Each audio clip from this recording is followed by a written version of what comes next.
Phone tapping పై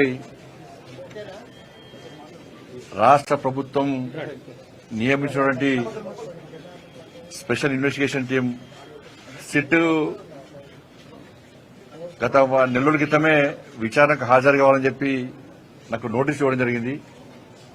వాస్తవానికి గత వారమే హాజరు కావాల్సి ఉండే, కానీ పార్లమెంట్లో సింధూర్ ఆపరేషన్ సింధూర్పై చర్చ ఉన్న సందర్భంగా పార్టీ యొక్క ఆదేశాల మేరకు ఆ రోజు పార్లమెంట్లో తప్పకుండా పాల్గొనాల్సి ఉండే కాబట్టి సిట్ అధికారులకు సమాచారం ఇచ్చి రాలేకపోతాను సమాచారం ఇచ్చిన తర్వాత వల్ల తిరిగి ఈ రోజు రావాలని చెప్పి సిట్ అధికారులు నోటీస్ ఇచ్చిన తర్వాత ఇలా సిట్ విచారణకు వెళ్తున్నా. నా దగ్గర ఉన్నటువంటి సమాచారం, నా దగ్గర ఉన్నటువంటి రికార్డ్స్, కాన్ఫిడెన్షియల్ రిపోర్ట్ అంతా కూడా సిట్కి ఇవ్వబోతున్నాను. ఒక కేంద్ర మంత్రి కాకుండా ఒక బాధ్యతాయుతమైనటువంటి ఒక పౌరునిగా నా దగ్గర పూర్తి సమాచారాన్ని సిట్కు అందజేసే ప్రయత్నం చేస్తున్నా. ఎందుకంటే తెలంగాణ రాష్ట్రంలో అందరికంటే ఎక్కువ అత్యధికంగా నా ఫోన్ కాల్సే ట్యాప్ చేయబడ్డాయి. అసలు మొట్టమొదటి ఫోన్ ట్యాపింగ్ విషయంలో ఫోన్ ట్యాపింగ్ బయటపడింది కూడా నేనే.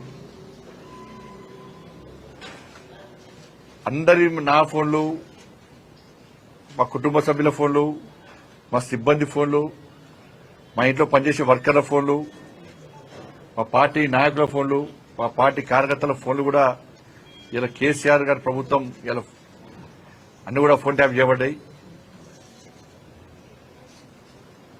కాబట్టి ఈ విషయంలో ఇప్పటి కూడా ఈ కాంగ్రెస్ పార్టీ ప్రభుత్వం మీద నమ్మకం లేదు, సిట్ మీద నమ్మకం లేదు.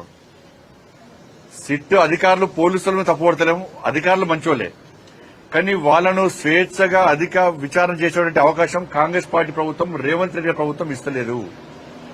ఇదంతా కూడా టైంపాస్ కోసమే. సంవత్సరాలు విచారణ పెడుతున్న కాలయాపన చేస్తున్నది. కేసీఆర్ కుటుంబంలో ఒక్కరిని ఇంతవరకు అరెస్ట్ చేయాలి. కమిషన్లు వేసినారు, టైంపాస్ చేస్తున్నారు. కమిషన్ రిపోర్ట్లు వచ్చినా చర్యలు తీసుకునే పరిస్థితి లేదు. కాబట్టి బీఆర్ఎస్, కాంగ్రెస్ ఇద్దరి మధ్య దోస్తానా, వాళ్ళిద్దరు కలిసి ఈ డ్రామాలు ఆడుతున్నారు. కాబట్టి దీని మీద నమ్మకం లేదు. అందుకే సిబిఐ విచారణ జరపాలని చెప్పి మేము డిమాండ్ చేస్తున్నాం. మిగతా అన్ని విషయాలు కూడా ఆ విచారణ అనంతరం మీకు వచ్చే అన్ని విషయాలు బయట చెప్తాను.